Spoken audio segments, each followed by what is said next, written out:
Hello, I'm Dave Feinlieb, and this is Beyond the Shelf. This show is an open exploration of the people and process behind e-commerce. Through conversations with innovators in the space, we learn the stories of these leaders and their strategies for e-commerce success. You can join our mailing list and learn more about how we help leading brands like PepsiCo build e-commerce content at scale at itsrapid.ai. My guest on today's show is Jenny Baker. Jenny is Director of E-commerce Digital Content at Market Performance Group. Jenny is a longtime e-commerce entrepreneur, having run her own e-commerce company for many years. We discuss Jenny's background as an entrepreneur, her focus on digital marketing, and what she looks for in great digital content. Please enjoy my conversation with Jenny Baker. Jenny, so great to see you today. Thank you. Well, I'm really excited to talk with you. We've done a lot of great work together, and take us back. How did you get your start in this space? Okay, that's an interesting story. Way back in 2010, I was a distributor for a skin cream, and I asked the company if they would let me list their products on Amazon and eBay. They had no idea how to do this. They had no UPC codes. They mostly sold at street fairs and through their own website. And that's when it all started. Well, by 2014, we noticed that there were quite a few additional distributors that got wind of e-commerce and caught onto this. And I got my first-hand experience of buy box issues and pricing wars. And so a friend and I got the sole USA distributorship for a natural skincare brand from South Africa. And we started facing some interesting challenges as we tried to launch this in the USA, from trade show expenses to unauthorized sellers taking our product and listing it against us on Amazon. And so I started to explore the option of actually creating my own brand, really small micro brand, where I could really control the distribution and every aspect of the brand. And that was probably the most challenging and the most rewarding school in e-commerce when I did that. That part of building your own brand.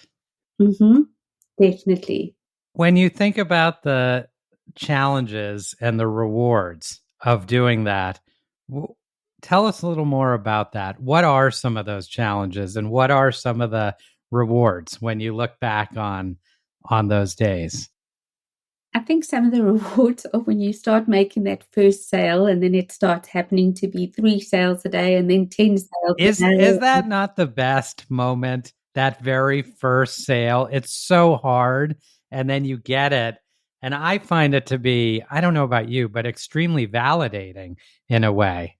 Very, very validating. And just learning the entire aspect of it, from quality control and manufacturing to inventory management, price management. It really gives you such a deep respect for many of the brands that we are managing at the moment. There are so many aspects to it. But, I must admit, back in the day there, I feel you could put anything on Amazon and sell, and it's become way more competitive now compared to what it was like there. But probably the one takeaway that I always say from having had my own brand is to be retail ready.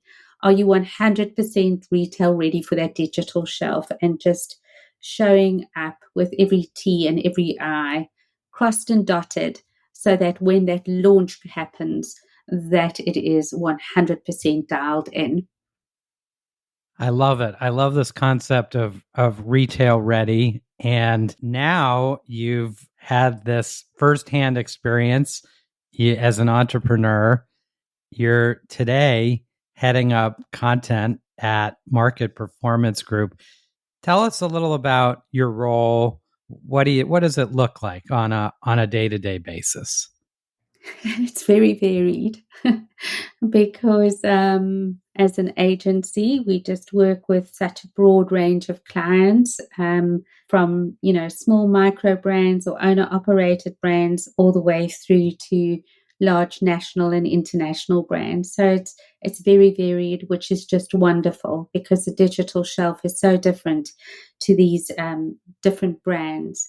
I honestly have the privilege to have a great team. There are sort of three verticals, if I can put it that way, within and under my auspices, and the one is the copy and keyword creation. So it's very algorithmic orientated, or Google search term orientated. So that's a copy creation.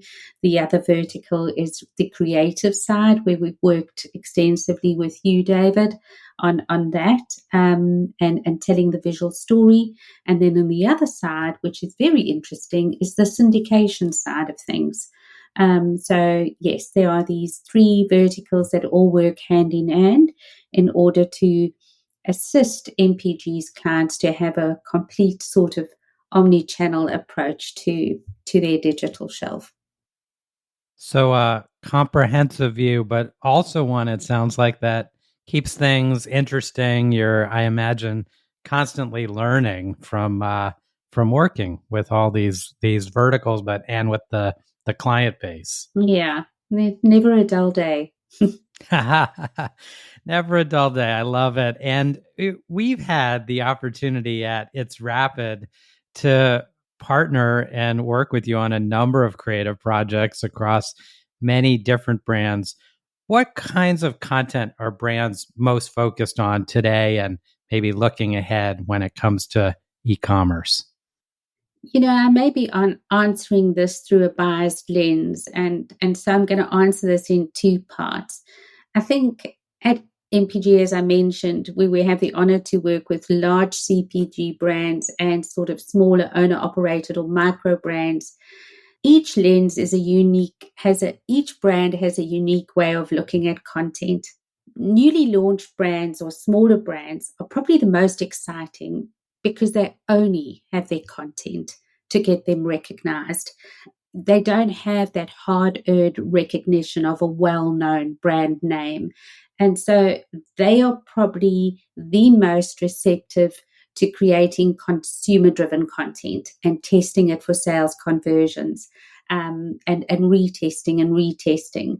So they are probably the most invested, and I think enjoy the thought leadership that goes into what we call the image formula, on the product display plays. And yes, there is a formula after analyzing thousands and thousands of listings. And so, they really want to be seen and heard, especially with the growth in mobile commerce, which I now call the see, scroll, click model. And this model is becoming more and more sophisticated. We've got less and less time in which to make an impression. And so this is an extremely dynamic space, in which we're working in at the moment. I think I have a pretty good idea of what you mean on see, scroll, and click. I'd love to hear what that means for you, how you think about that, and how that influences the content story, the thought leadership. So I can go into a bit more detail with this, but often we call it the search engine results page. When that keyword comes in, we get the main image that pops up. The algorithm decides this happens to be the products that we'd like you to look at. And so you can either bid on it from a social media from a media point of view, or alternatively, you come up organically. That main image I always consider to be a billboard. You literally have 1 to 2 seconds in which to really make an impression. And so that to me is the most important image. And that is the see. The minute you've got see, your consumer, especially on the phone, will scroll and see which one they like. They will then actually go in and take a closer look at the PDP. Now, Amazon's interesting because of the social media behavior, and so is Walmart.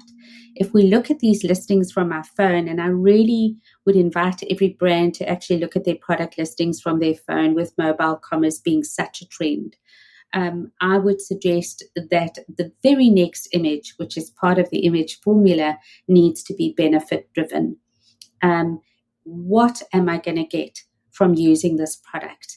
And some brands are extremely smart because they bring in the concept of a benefit in the image, and they also bring in the concept of a list or icons or even percentages. If the benefit for a skincare product is that it's anti-aging or moisturizing, then putting something like 97% of users found this very moisturizing. And so now you're bringing in that kind of proof as well as the actual benefit. So it really depends a lot on your category, but that would be sort of a formula that I would suggest to start off with.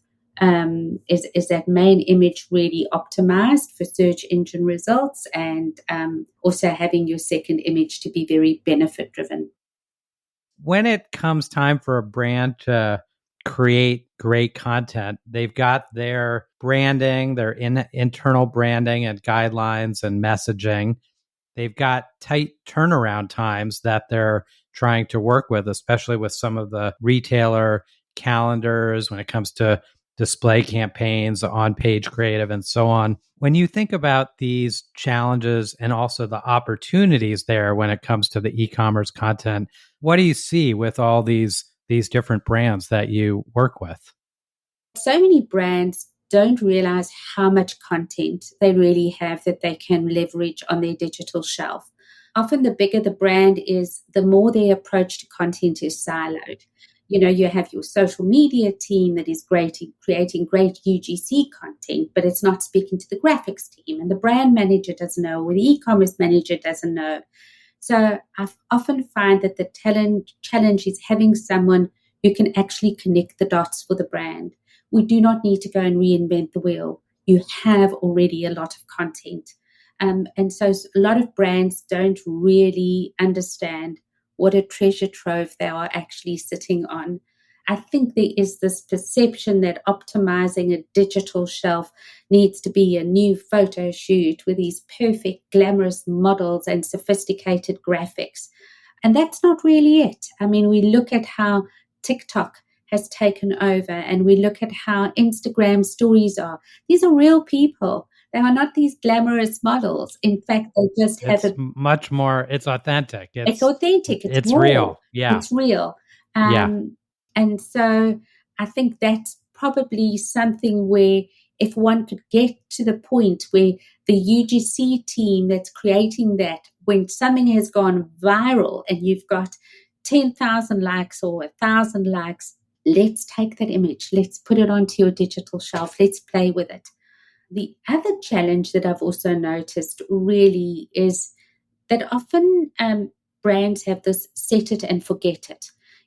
They're looking at content from a compliance lens point rather really than from a kind of holistic story. It's like, I've got 6 images on Amazon. Phew, I've got a video on Amazon. Phew, I've got the A plus now going on Walmart. Phew, I've checked the box, and this to me is now the journey actually starts. You've checked the box, but now is the time that you bring in what is your click-through rate? What is the story you're telling? If we rearrange these images in a different order to tell a different story, what are our conversions at this time? What image was socially reviewed that we want to maybe add? It's such a dynamic space, and I truly believe, I'm quite passionate about this, that a brand who considers content as a vital component to their success strategy is actually going to win the e-commerce race in the future. I love it. There's so much to unpack there. We've got the story for the brand with the multiple image slots and the image carousel. We've got the ability to sort of test out different orders of content, different images, and see what the impact is.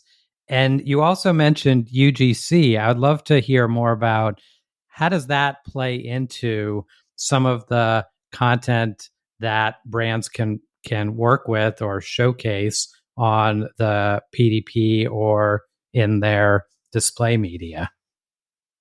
So I think the most important thing is that when you do work with an agency that is doing UGC content or influencer campaigns, is to actually make sure that you have the rights to use that content. And often this could be the photo shoot you always wanted. It's such a win-win for both brands where you're doing this influencer marketing and you start getting your content. And it looks raw, it looks real, it's what consumers are seeing on their phone most of the time.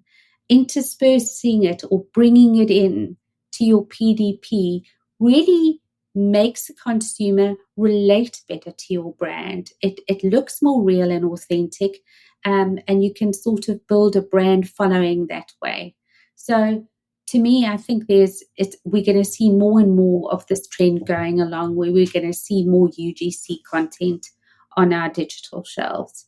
So, a lot of opportunity. We've got some formulas, we've got some elements, we've got this ability to tell the whole story, not just one image. I'd love to switch gears if you're open to it and talk about bigger picture and taking a step back at sort of the strategy here for many of these brands you work with. As you mentioned, so many different brands, from smaller brands to these big global CPGs. I imagine they do have a content strategy, of course, but how are they thinking about their e-commerce strategy in particular and their e-com content strategy? Are they doing a lot of refreshes, or where are they kind of in their journey with all these different formats and creatives that they can build today? So, Dave, to be honest with you, every brand is at a different stage with their content strategy.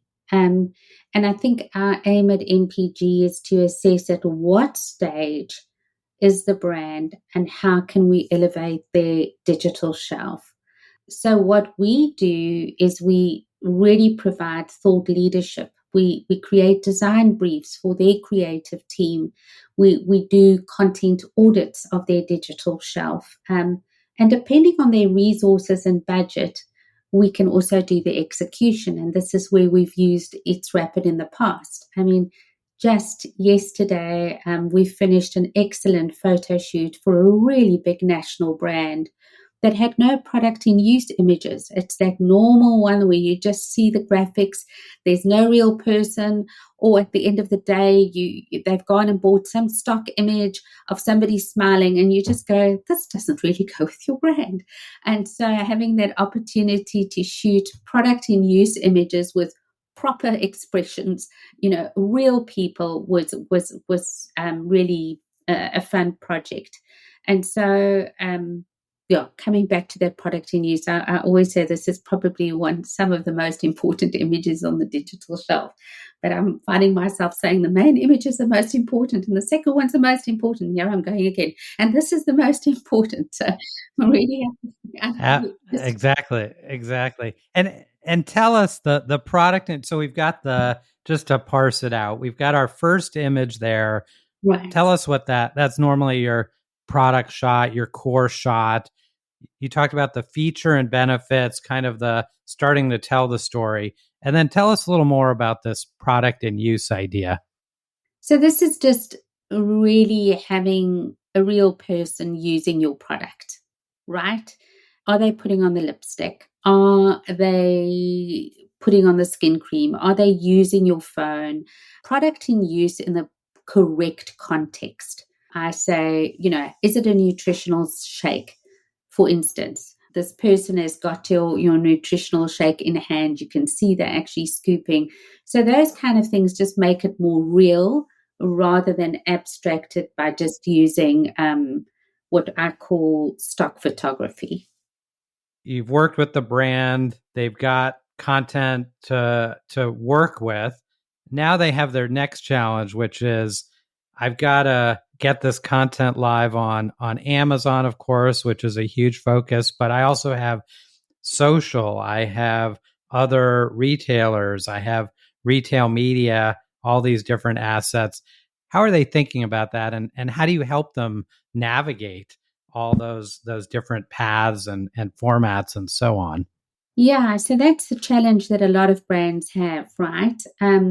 Especially when they're on many different kind of multiple retailer.coms. Sometimes you will find that they will have more of a compliance approach rather than a holistic approach. And you'll find that their teams are, again, very siloed. You've got the Walmart e-commerce person, or you've got the general e-commerce person, you've got the Amazon e-commerce person, and they're not taking these assets and sort of letting them kind of filter through the different kind of retailer.coms.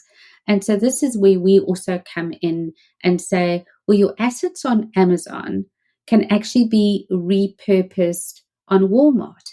But hang on, Walmart allows this type of image, for instance, what I call a review image. Amazon doesn't, used to, but doesn't anymore. Maybe our story needs to be a review image. Or we'll have something like I hope, which is just so user generated. Do you want to do an influencer campaign on iHope so that you can get all of that influencer images up there? But there might be one or two that you want to actually use again on your Amazon digital shelf.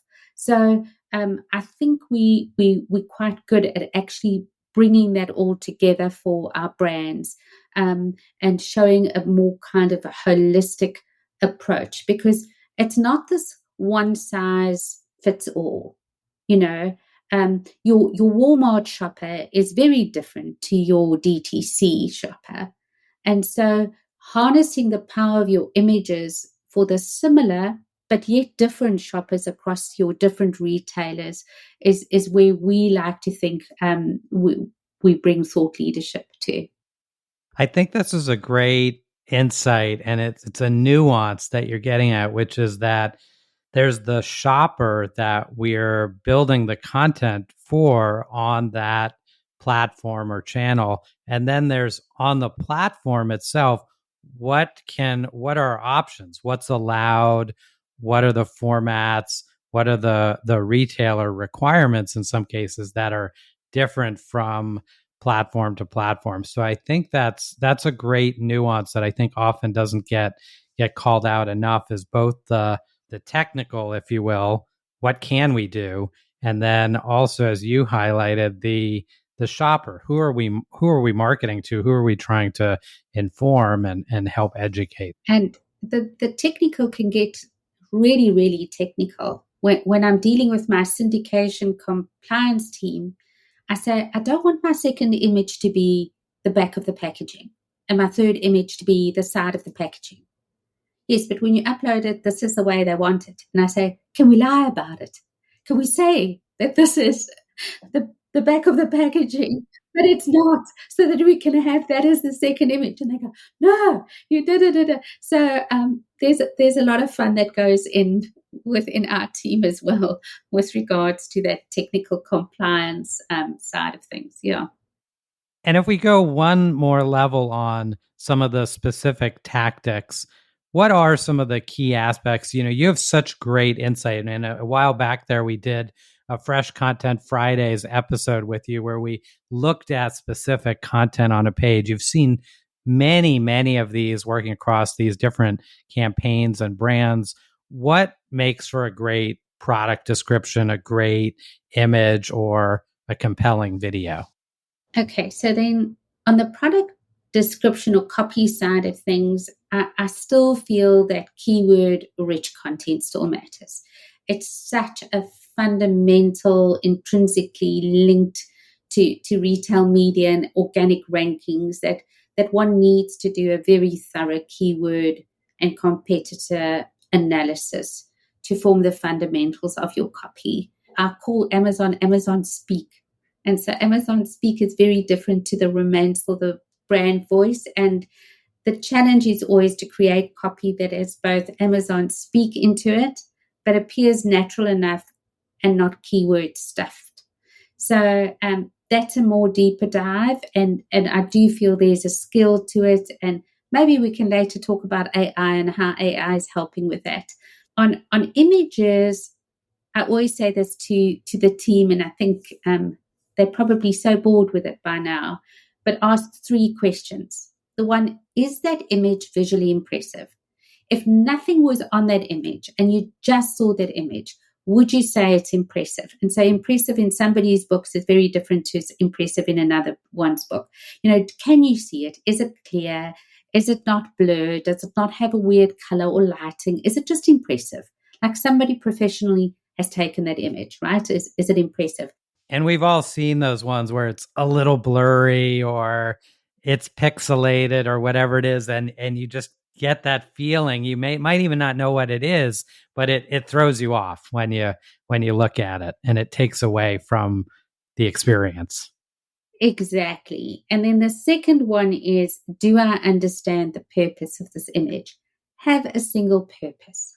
If it's a dog bed, don't show us the benefits that it's soft and you can wash it, and then you have the features, the size attached to it, and that you get different sizes depending on what, and that it can fit into a corner and is waterproof.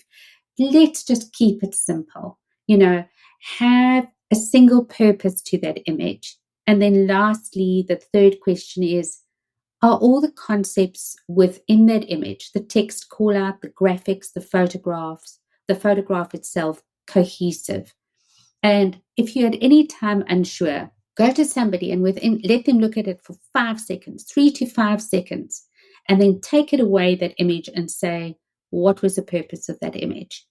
And that is how you can test. Are you mobile ready? Have you kept it simple? Did they have to really, really try and read to understand it or not? And so this is what brands can very easily do on their own, right? Just show it to somebody who knows nothing about it and say, what was the purpose of that image? And so quick too. That was it clear in this really quick time window? So, and an easy exercise to do to pressure test. It's such an easy, simple exercise. And, that brings me with regards to your question on video, what are some of the deep dives? Keep it simple. Nobody wants a massive big ad. I look at the statistics on the back end on Amazon. You have such quick drop off rate on video.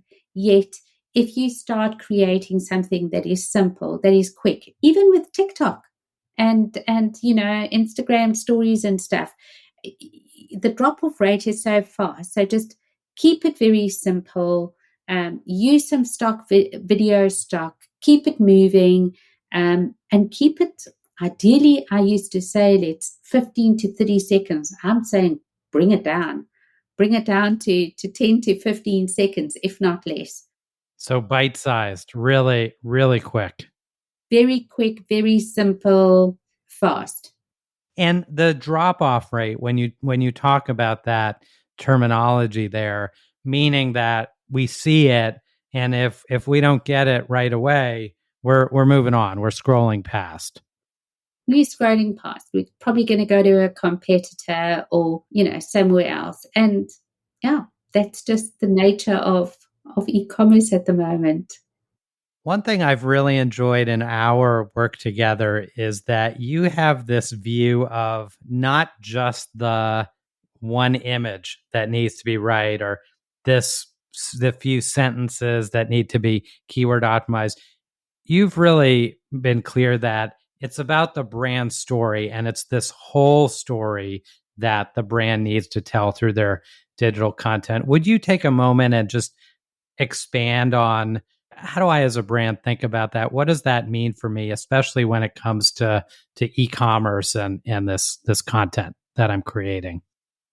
So not just because I'm in content, but I really feel that if brands consider content creation as an investment rather than expense, they're going to be in a different league.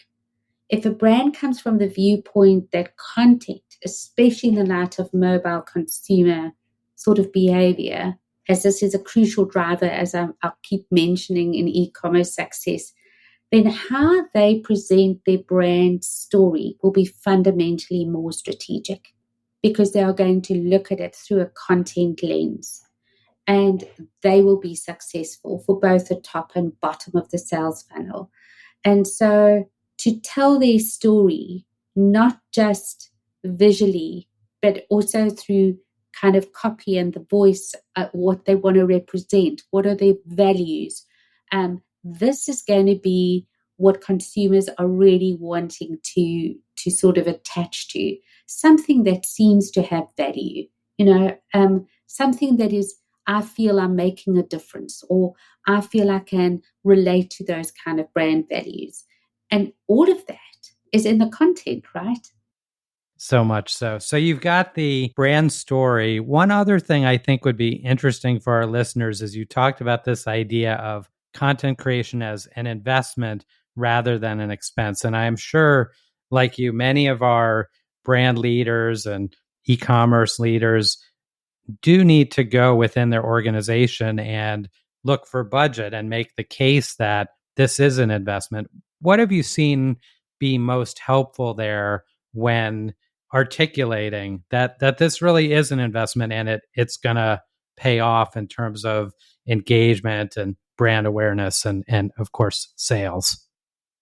I think once, it's always so difficult to kind of measure because there's so many moving parts to the digital shelf. But when a brand sees that, hey, we've optimized that main image, and guess what? Your sales have increased 20, 30, 40%.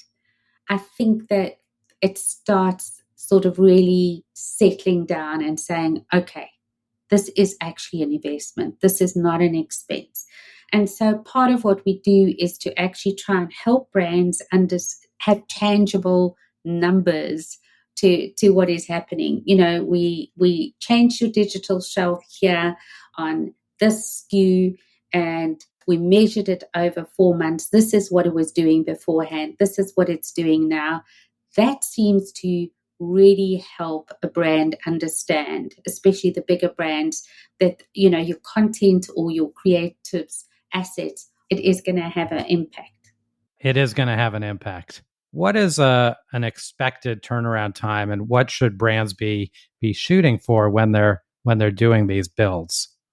I think a brand should go to a specialist, like a digital shelf specialist. You're just going to go to a general agency that really doesn't understand the digital shelf, it's going to take so much longer, because when they come to us, from an agency viewpoint, we have seen so many digital shelves. We know who the big players are in the different categories, and we know what is converting and not converting. So for me, when a client has had a brand audit, we would come in, do the competitor research for them, present them, here's the visual story that we feel you need to tell.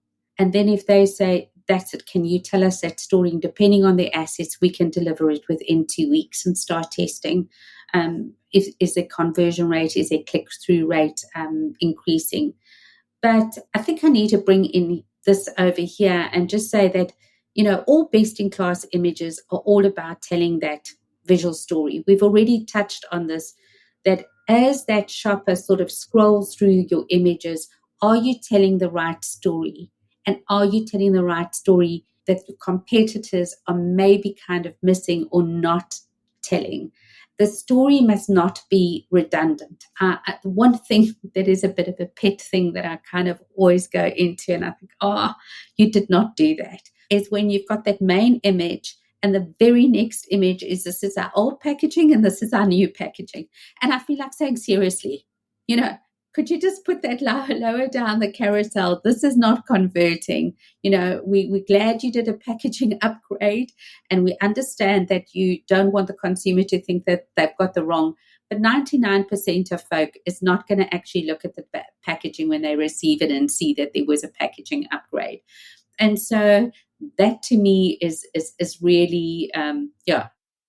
Well, Jenny, we're looking ahead to the next few years here. So much going on. Of course, we're hearing a lot about AI. I'd love to spend a couple minutes talking about what's coming and what are the big changes you're seeing down the line. What are you excited about going forward? Yeah, so I'm really excited about AI. I think everybody thought, oh, well, within the next 6 months, they're going to take over, rewrite your listings, make every graphics designer redundant.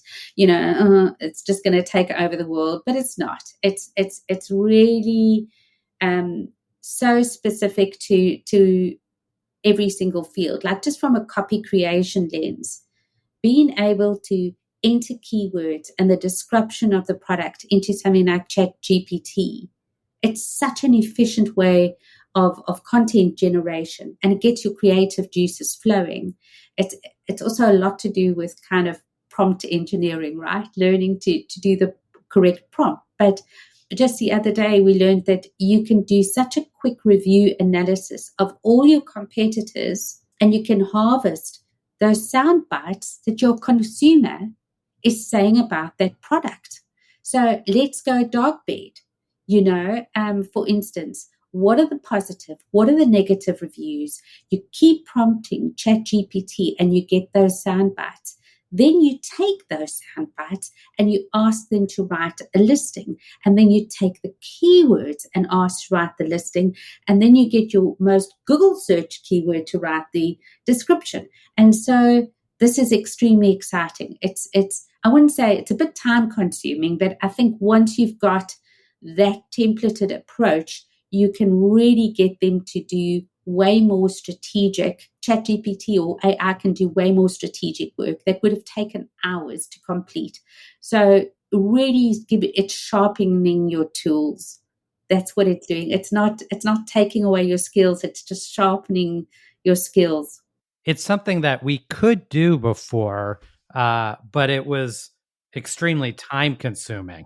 Very. And that to me as well is the big unlock, which is this ability to compress that work, look at more of it, and either up the cycle time or do more in that time that we have. And there's some wonderful companies that are now really sort of popping up everywhere where one can actually, use the power of something like ChatGPT in order to create listings. And I think Amazon recently announced that it's also going to have this ability where you can create a listing within Amazon using AI. So, and images with you, Dave. I mean, it's interesting where we're going with Midjourney and Discord and Canva AI. Also, very exciting. We, of course, love working with you because we see all the strategy, we see the performance improvements and conversion rates improving for these clients, and we're delighted to be able to partner with you on that to build and provide platform capabilities and things like that. So really great collaboration. Well, Jenny, before I let you run here, I do have a couple of fun questions that I like to ask when I have guests like yourself on the show. When you do get a few spare minutes outside of work and family, of course, what are your hobbies? I'm a novice pickleball player, but that's really great when you've had a hard day to really whack that ball. So I do enjoy that, and then on a more kind of mindful way, just yoga and meditation. But if I want to geek out, AI. AI. What better way is there to geek out these days than exploring AI? So I'm 100% there with you on that. And if people want to get in touch with you, what's the best way for them to find you online? Probably my email, jenny.baker@mpgllc.com. Always open to letting somebody send me their PDP and ask an opinion. If I've got time, I would definitely answer it as an opportunity to optimize their PDP or just to give thought leadership. Always open to doing that. And LinkedIn, but then I think I'm Jennifer Baker on LinkedIn. I'm not as responsive. I should be, but I'm way more responsive on email. Well, Jenny, thank you so much for spending time with us today. David, it's been an absolute pleasure. Thank you so much for the collaboration. And again, thank you so much for giving me this opportunity. It's been great talking to you. Thanks for listening to the show. If you like what you heard, please visit our website at itsrapid.ai, where you can find out more about how we're helping leading brands like PepsiCo save thousands of hours a year when it comes to retail media and digital shelf content creation. And don't forget to subscribe to hear more great episodes of Beyond the Shelf. See you next time.